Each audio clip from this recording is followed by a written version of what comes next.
Assalamualaikum warahmatullahi wabarakatuh. Innal hamdalillah nahmaduhu wa nasta'inuhu wa nastaghfiruh wa na'udzu billahi min shururi anfusina wa min sayyiati a'malina. May yahdihillahu fala mudilla lahu wa man yudlil fala hadiya lahu. Asyhadu an la ilaha illallah wahdahu la syarika lahu wa asyhadu anna Muhammadan 'abduhu wa rasuluh. Shalawatullahi wa salamuhu alaihi. يا أيها الذين آمنوا اتقوا الله حق تقاته ولا تموتن إلا وأنتم مسلمون يا أيها الناس اتقوا ربكم الذي خلقكم من نفس واحدة وخلق منها زوجها وبث منهما رجالا كثيرا ونساء واتقوا الله الذي تساءلون به والأرحام إن الله كان عليكم رقيبا يا أيها الذين آمنوا اتقوا الله وقولوا قولا سديدا يصلح لكم أعمالكم ويغفر لكم ذنوبكم ومن يطع الله ورسوله فقد فاز فوزا عظيما ثم أما بعد فإن أصدق الحديث كتاب الله وخير الهدي هدي محمد صلى الله عليه وسلم فإن كل محدثة بدعة وإن كل بدعة ضلالة وإن كل ضلالة في النار. إخواني رحمني وإياكم جميعا وأرشدني وإياكم إلى كل ما يحبه ويرضاه. Alhamdulillah, di kesempatan ba'da maghrib ini insyaallah ta'ala kita akan membahas satu tema selingan, yaitu tentang tinjauan bahasa pada kalimat kullu. Di dalam hadis Rasulullah sallallahu alaihi wasallam, fa inna kulla bid'atin dhalalah wa inna kulla dhalalatin finnar. Fa inna kulla bid'atin dhalalah wa inna kulla dhalalatin finnar. Nah, apakah makna kullu dalam hadis Rasulullah sallallahu alaihi wasallam tersebut? Ikhwani rahimani wa iyyakum jami'an, dan pendengar IDC yang semoga dirahmati Allah Subhanahu wa taala, sebagaimana kita ketahui, bagi seorang talibul ilm supaya kokoh keilmuannya, kemudian menanjak pada tahapan berikutnya, maka tentu saja banyak perangkat keilmuan yang harus dia miliki. Pada tahapan awal, maka seorang talibul ilm harus mementingkan at-ta'sil daripada at-tahsil. At-ta'sil maknanya adalah berusaha mengkaji usul-usul daripada bidang-bidang keilmuan Islam. Semisal al-lughatul arabiyyah, itu adalah ilmu usul, ilmu alat, atau semisal at-tajwid, atau semisal usulul fiqh, atau semisal muqaddimah fi ilmi tafsir, atau mustalahul hadith, atau yang lain-lainnya. Sebelum dia menginjak pada at-tahsil atau jam'ul ma'lumat, memperbanyak ilmu, maka tentu saja sangat penting untuk betul-betul mengkaji ilmu-ilmu usul. Dengan demikian pemahamannya akan utuh, dan dia juga bisa membantah syubhat yang dilontarkan oleh ahlul bid'ah. Maka merupakan kewajiban kaum muslimin adalah melaksanakan al-Islam as-sahih sebagaimana yang telah diajarkan oleh Rasulullah sallallahu alaihi wasallam dan juga para sahabat. Maka Rasulullah sallallahu alaihi wasallam bersabda, taraktukum ma in tamassaktum bihima lam tadillu kitaballah wa sunnati. Aku tinggalkan kepada kalian dua hal yang jikalau kalian berpegang maka kalian tidak akan sesat, kitabullah dan sunnahku. Dalam riwayat yang lain beliau menyatakan kitabullah wa itrati, kitabullah dan juga ahli keturunanku. Udzakirukumullah fi ahli baiti, aku ingatkan kalian untuk menjaga hak ahlul baitku. Dan beliau juga sallallahu alaihi wasallam bersabda, taraktukum ala mahajjatin bayda lailuha kanahariha la yazigu anha illa halik. Maka Islam yang sahih adalah Islam yang berdasarkan Al-Quran dan As-Sunnah, yang difahami dan diamalkan oleh para sahabat. Maka hal yang merusak Islam disebut dengan al-bid'ah. Sebagaimana misalkan bid'ah awal yang terjadi di tubuh kaum muslimin, semisal al-khawarij dengan bid'ahnya menghalalkan darah kaum muslimin dan mengkafirkan setiap pelaku dosa besar, atau bid'ah mu'tazilah dalam hal i'tiqadiyah yang menyatakan tentang khalqul Quran. Wa kullu syai'in yamshi bi unuf, segala sesuatu terjadi dengan sendirinya, bukan dengan takdir Allah Subhanahu wa taala. Atau sebagaimana bid'ah mauji'ah yang mengakhirkan amalan daripada iman, atau yang menyatakan tidak memudaratkan maksiat terhadap iman, bahwa iman adalah satu. Imannya seorang yang melakukan maksiat sama dengan imannya Abu Bakar radhiyallahu taala anhu. Atau sebagaimana bid'ahnya Syiah yang menyatakan tentang kemaksuman para imam yang mereka klaim dari kalangan Ahlul Bait dengan kedustaan, atau bid'ah-bid'ah yang lainnya. Maka penting bagi kaum muslimin untuk senantiasa mengingat satu hadis Rasulullah SAW, ucapan yang beliau ulang dalam setiap kesempatan saat ketika khutbah al-Jum'ah atau ketika saat khutbah pernikahan. Diriwayatkan oleh Imam Muslim dan juga oleh Imam Ahmad serta yang lainnya.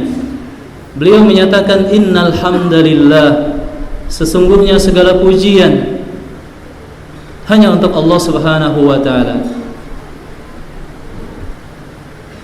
Nahmaduhu wa nasta'inuhu wa nastaghfiruh. Kita memuji dan bersyukur kepada Allah, meminta tolong kepadanya dan juga memohon ampun kepada Allah. Wa na'udzu billahi min syururi anfusina wa min sayyiati a'malina. Kita berlindung kepada Allah daripada kejelekan jiwa-jiwa kita dan buruknya amalan-amalan kita. Kemudian beliau ucapkan beberapa ayat tentang taqwa. Setelah itu beliau menyatakan, summa amma ba'du, ay ba'dul muqaddimah. Kemudian sesudah apa yang aku sebutkan di atas,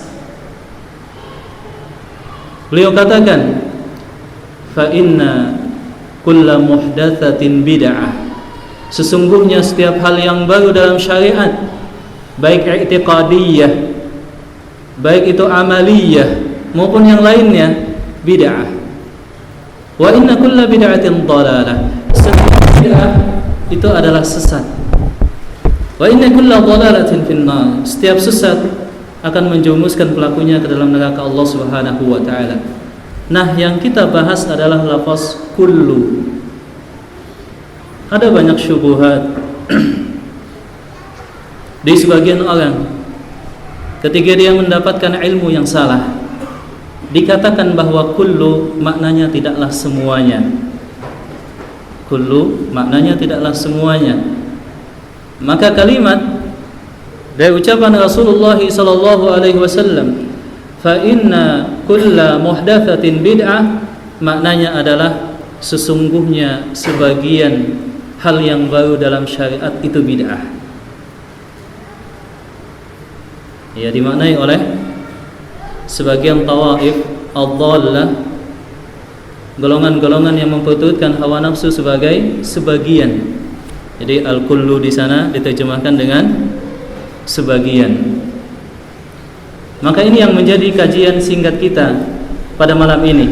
Apakah kullu maknanya mutlak semuanya, lil istighraq, untuk menyatakan ruang lingkup yang tidak terbatas pada satu makna yang dimaksud, ataukah memang kullu pada satu saat bisa maknanya semuanya, pada kondisi yang lain maknanya adalah sebagian. Ini yang kita bahas. Dan ada makalah lama yang saya tulis kurang lebih 6 atau 7 tahun yang lalu, tetapi tidak pernah saya publikasikan atau dibaca. Ketika buka-buka lemari ketemu makalah ini, maka saya berpikir untuk membacakannya. Setelah muqaddimah, kemudian saya sebutkan makna lafaz kullu.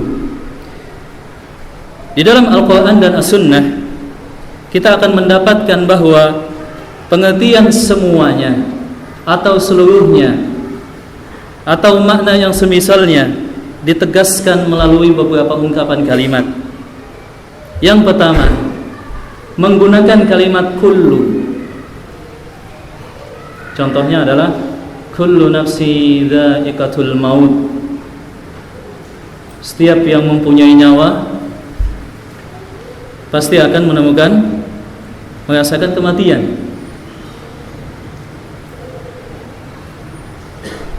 Ya, tidak mungkin kita terjemahkan sebagian yang mempunyai nyawa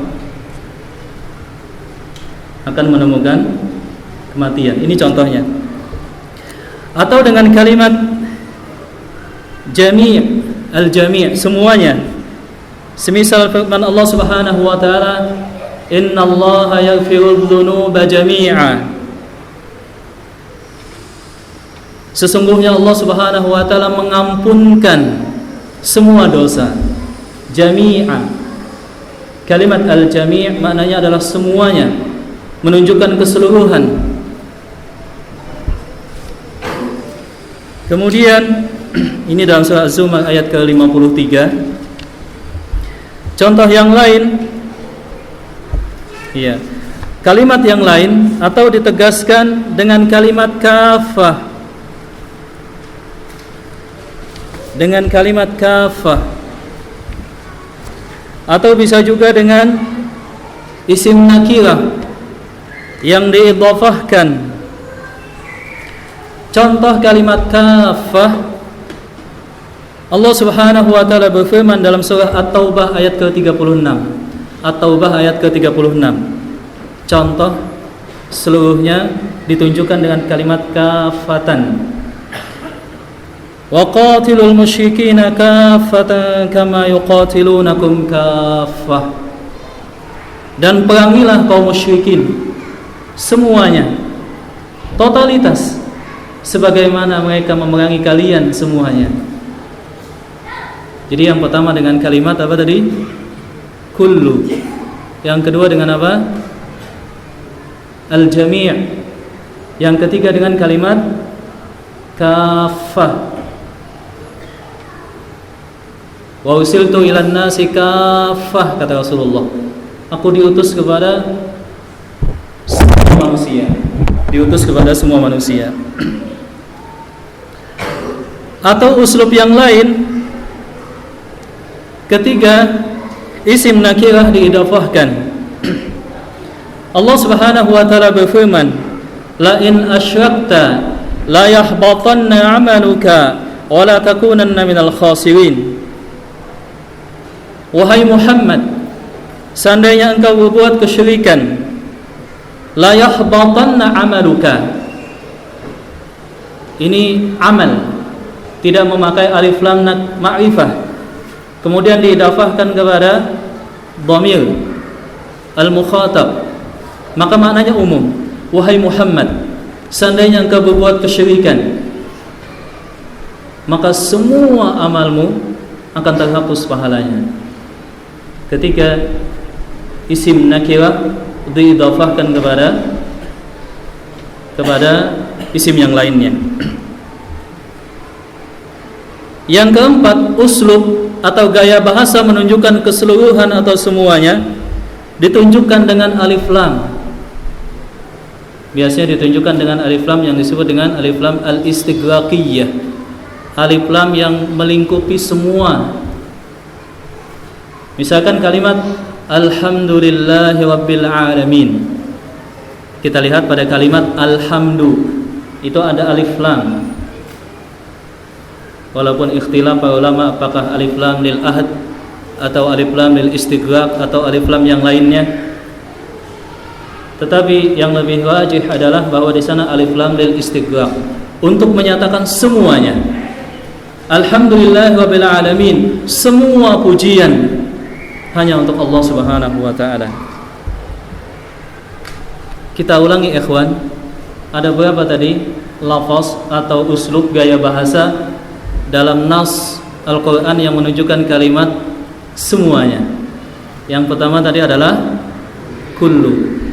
Kemudian yang kedua adalah al-jami' atau bisa juga jami'an. Kemudian yang ketiga adalah kalimat kafah. Kemudian yang keempat adalah ketika isim nakirah diidafahkan. Dan yang kelima adalah ketika memakai alif lam. Ada isim memakai alif lam. Baik. Itu untuk menyatakan semuanya. Lalu bagaimanakah dengan sebagian? Sebagian itu adalah dengan kalimat ba'd. Ba'du. Maka dzalika nuwalli. Di sana kemudian ada kalimat ba'd. Sebagian itu disebut dengan ba'du, terutama demikian. Maka kullu lawannya adalah ba'du. Dalam kitab Lisanul Arab disebutkan lafaz kullu adalah sebuah kata yang menunjukkan semua bagian sesuatu. Kullu bisa diucapkan dengan alif lam dan bisa juga tidak. Dan kullu mengandung makna idhafah, baik jikalau dia diidhafahkan maupun tidak. Lafaz kullu adalah isim yang tidak dijamak. Ya, lafaz kullu adalah isim yang tidak dijamak.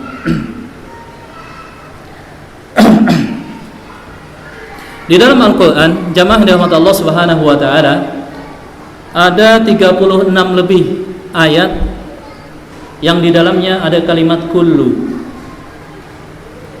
Ingat yang kita bahas adalah kullu pada hadis Rasulullah sallallahu alaihi wasallam, fa inna kulla muhdatsatin bid'ah. Nah, di dalam Al-Qur'an sendiri ada 36 lebih penyebutan kalimat kullu. Contohnya misalkan dalam surah Hud ayat ke-6 atau surah Yunus ayat ke-9, Al-Maidah ayat ke-48, Al-A'raf ayat ke-38, Al-An'am ayat ke-85, An-Nisa ayat ke-78, Ali Imran ayat ke-119 dan seterusnya, banyak. Jadi ada 36 tempat ayat di dalam Al-Qur'an yang disebutkan kalimat kullu. Di dalam hadis Rasulullah SAW juga banyak terdapat kalimat kullu. Beberapa contohnya, Rasulullah SAW menyatakan, kullukum ra'in wa kullukum mas'ulun an ra'iyyati. Setiap kalian adalah pemimpin dan setiap kalian akan dimintakan pertanggungjawaban atas apa yang dia pimpin. Ini yang pertama, contohnya di dalam hadis Rasulullah SAW. Semua kalian atau setiap kalian. Yang kedua, hadis yang sama-sama kita hafal. Kullu mauludin yuladu 'alal fitrah fa abawahu yuhawidani aw yunassiranihi aw yumajjisanihi. Setiap anak yang dilahirkan itu dilahirkan di atas fitrah, di atas iman, di atas Islam. Maka kedua orang tuanya lah yang mengubah dia menjadi Nasrani atau Yahudi atau Majusi. Kullu mauludin, setiap bayi yang dilahirkan, semua. Atau sebagaimana dalam hadis qudsi, kullu amali bani Adam lahu illa shiyam. Semua amalan Bani Adam untuk dia kecuali puasa. Fa innahu li wa ana azzibih. Puasa khusus untukku dan aku yang akan membalasnya. Aku yang akan membalasnya.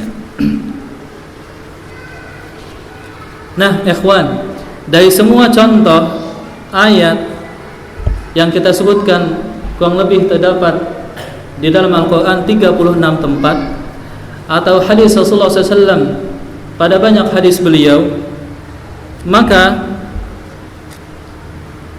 kullu wajib diartikan semuanya, atau setiap, atau segalanya, untuk menyatakan secara mutlak. Ya, otomatis ketika ada kullu kita artikan semuanya, mutlak. Demikian. Pengecualian ada dua.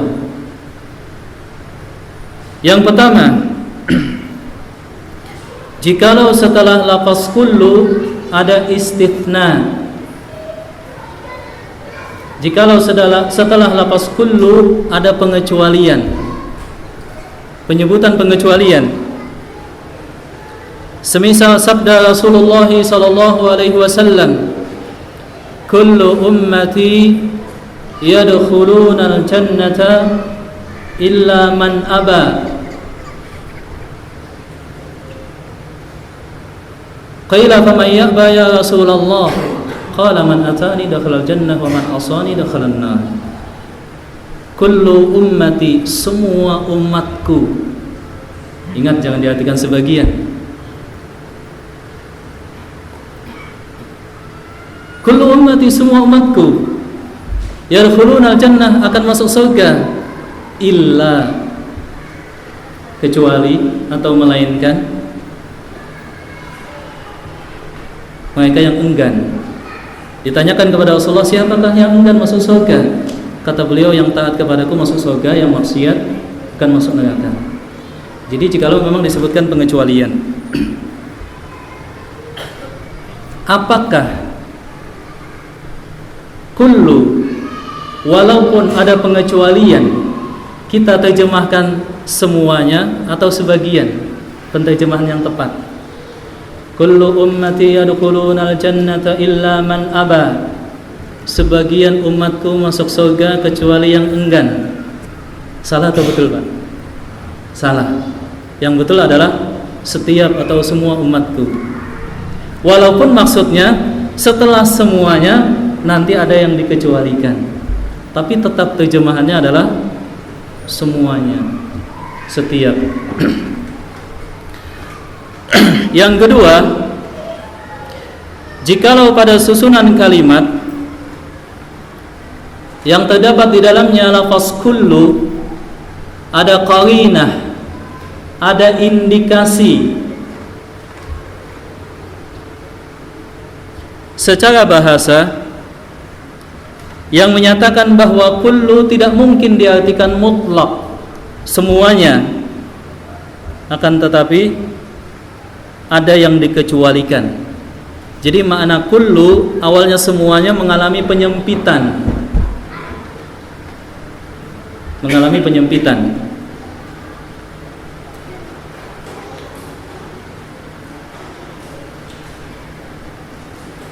Iya. Karena ada konteks khusus. Tidak ada kalimat pengecualian, tapi dari sudut konteks kalimat, qarinahnya kita bisa memahami. Ini tidak mungkin kullu dengan pengertian melingkupi semuanya. Tetap diartikan semuanya, tidak boleh diartikan sebagian, tetapi semuanya ini telah mengalami penyempitan makna. Perhatikan di dalam contoh surah Al-Baqarah pada ayat ke-260, ketika Nabi Ibrahim meminta tanda dari Allah Subhanahu wa taala supaya imannya menjadi kuat, keyakinannya menjadi bertambah. Qala awalam tu'min? Qala awalam tu'min? Qala bala, walakin liyatma'inna qalbi. Ya Allah, aku ingin ditunjukkan satu tanda sehingga hatiku tambah yakin. Apakah engkau tidak beriman, wahai Ibrahim? Tidak. Aku beriman, wahai Allah, akan tetapi hatiku supaya tenang. Qala fakhudh arba'atan minat tayri, ambil 4 burung. Summa ja'al ala kulli jabalin minhunna juz'an, Summa da'uhunna ya'tinaka sa'ya. Ambil 4 burung, kemudian sembelih, kemudian dicampur adukkan setelah dicincang, kemudian ditaruh di 4 gunung, kemudian ditaruh di semua gunung. Jadi Nabi Ibrahim diperintahkan oleh Allah untuk menyembelih 4 burung, kemudian dicincang, dicampurkan, kemudian ditaruh di setiap gunung. Fi kulli jabal. Ma makna fi kulli jabal? Pada setiap gunung. Kemudian panggillah, maka burung tadi akan datang terbang kepada engkau. Pada setiap gunung. Tentu saja gunung di Indonesia masuk atau enggak, Pak? Hah? Tentu saja enggak. Walaupun kalimatnya fi kulli jabal, pada setiap gunung. Kenapa? Memang kalinahnya demikian. Al-Imam Al-Qurtubi menyatakan fi kulli jabalin, ay fi kulli jabalin amamaka ya Ibrahim, yaitu di setiap gunung di depan engkau. Saat itu Nabi Ibrahim berdiri di gunung di sekitar beliau dengan kalimat fi kulli jabal, pada setiap gunung. Tetap diterjemahkan pada setiap gunung, tetapi yang dimaksud adalah gunung yang dekat dengan Nabi Ibrahim. Tetap tidak tepat diterjemahkan sebagian gunung. Nah, ini pengecualian. Jadi ada 2 pengecualian jamaah. Yang pertama dengan istisna yang sharih dengan kalimat illa atau yang semisalnya, adat al-istisna, atau yang kedua dengan indikasi yang kuat, Kemudian selanjutnya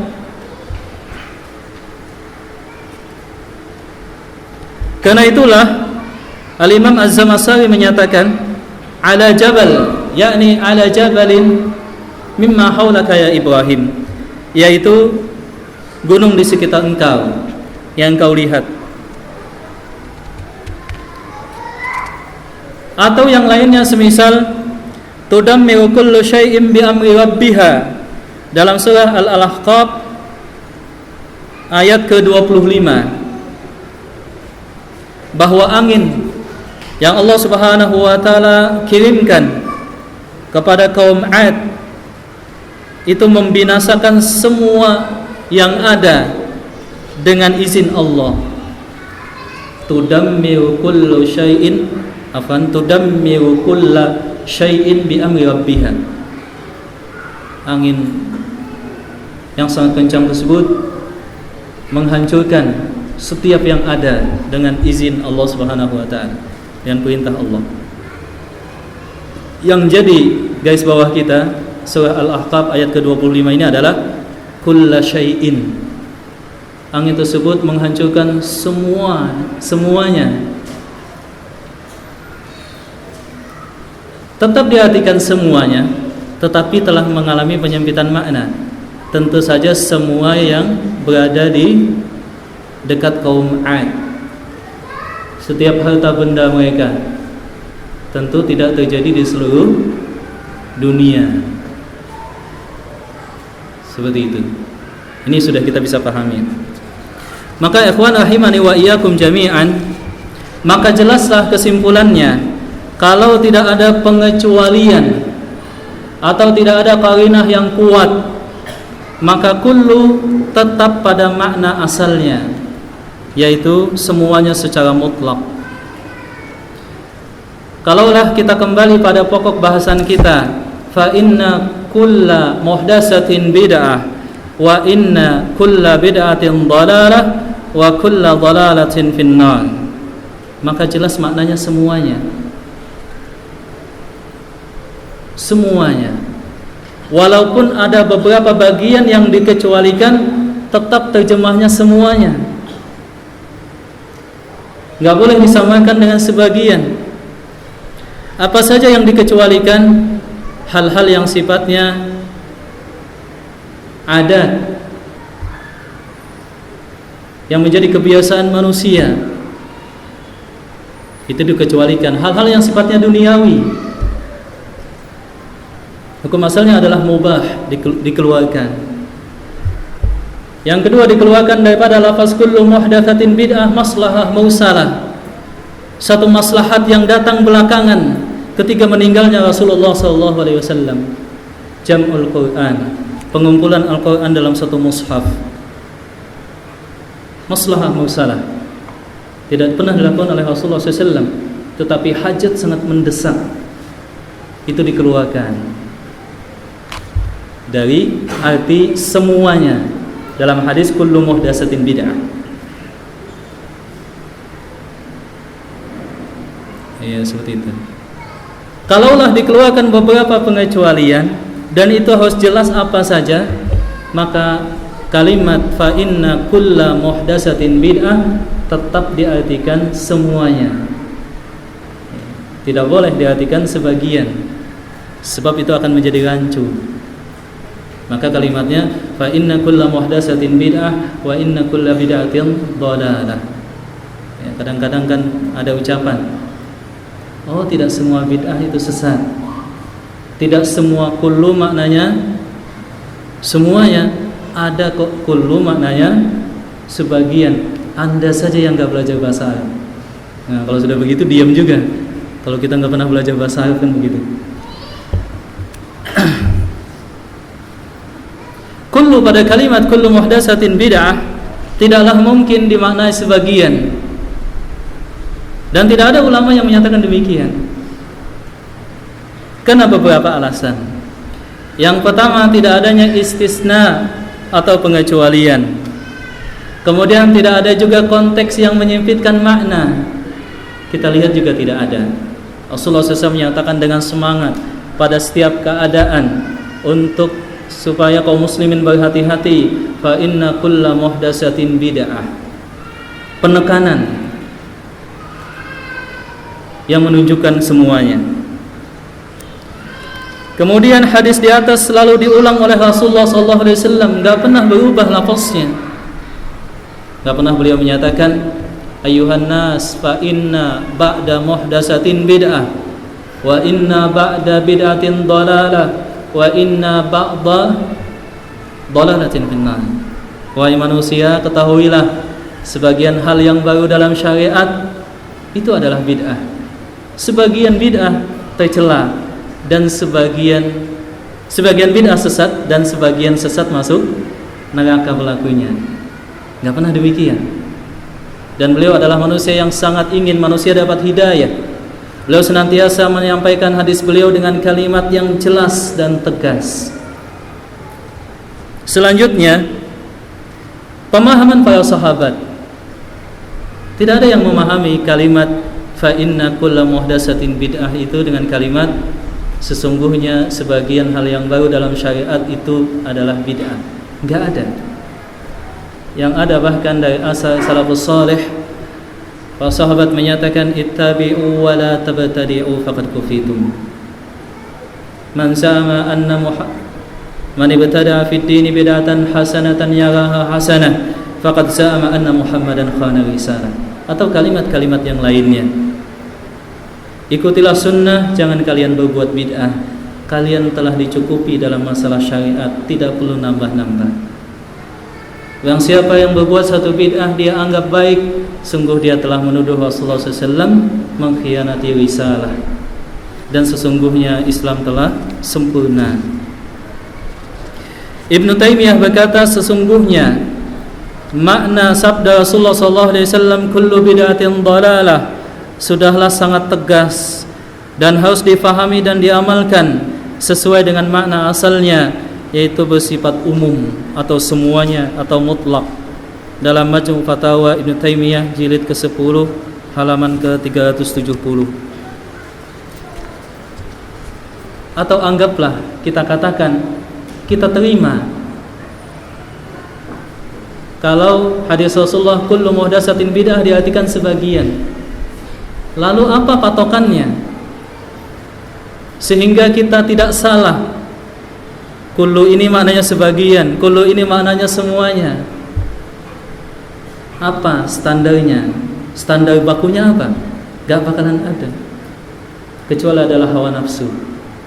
Kalaulah kita katakan kullu muhdatsatin bid'ah, sebagian bid'ah itu adalah sesat,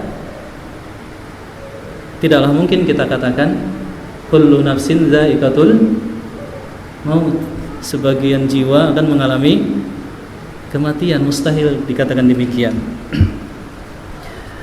Maka sebagai penutup saya katakan bahwa inilah sekilas pembahasan tentang lafaz kullu, supaya kaum muslimin menjadi paham. Dengan demikian bahwa kaum muslimin harus kembali kepada syariat Rasulullah SAW, sebab itu merupakan aplikasi dan implementasi daripada syahadat asyhadu anna Muhammadar Rasulullah atau wa asyhadu anna Muhammadan abduhu wa rasuluh. Kemudian Ibnu Abdul Hadi berkata,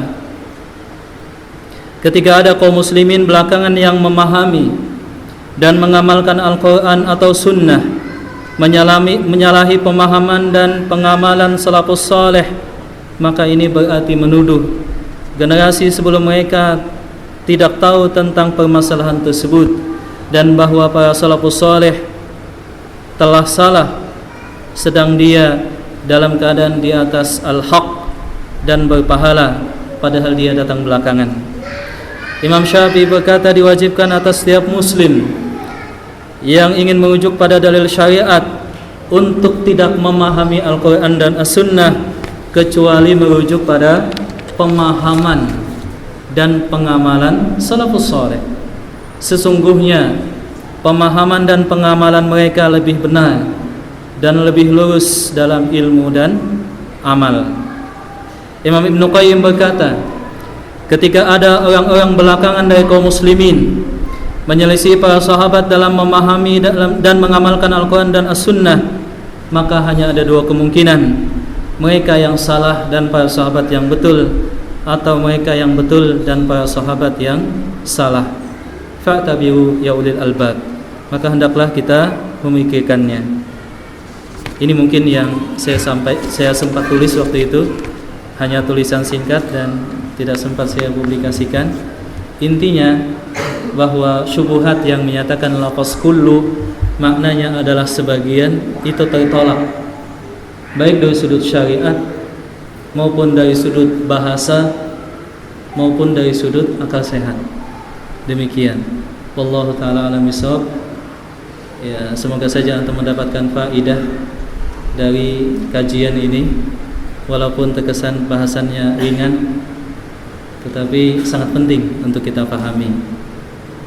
Sampai di sini ikhwan jamaah sekalian dan mitra edisi, mungkin ada tanya jawab, dipersilakan.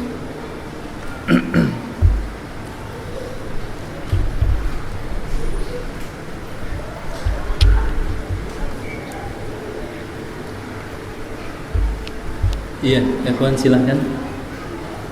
Mungkin ada tasawulan atau istifsar atau yang lainnya.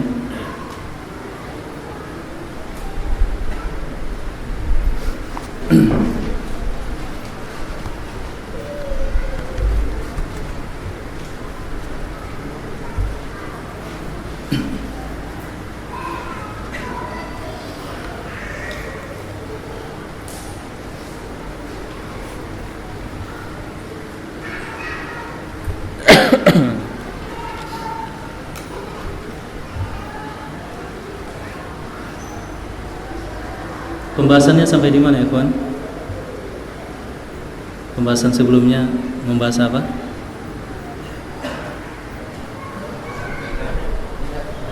Adab. Jihad. Oh, tentang jihad, masya Allah.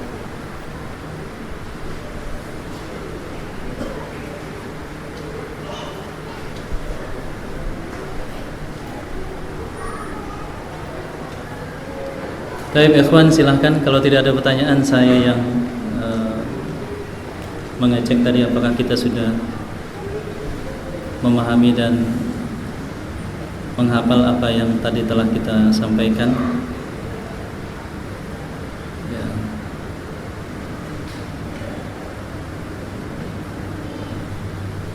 Man minkum alladhi yahfaz khutbat al-hajat Nabi sallallahu alaihi wasallam?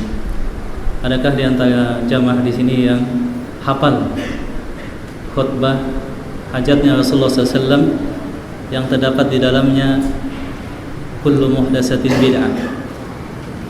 Falyatafaddal. Silahkan, kawan. Ya, angkat tangan.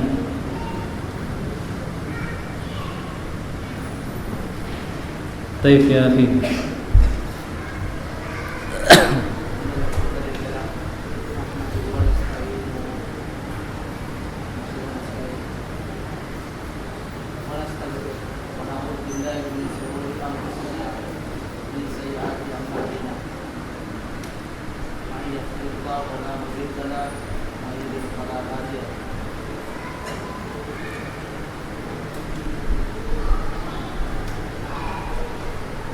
Istamil ya Aba Sabrina.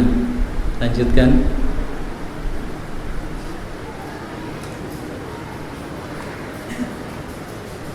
Lanjutkan Aba Sabrina. Asyhadu an la ilaha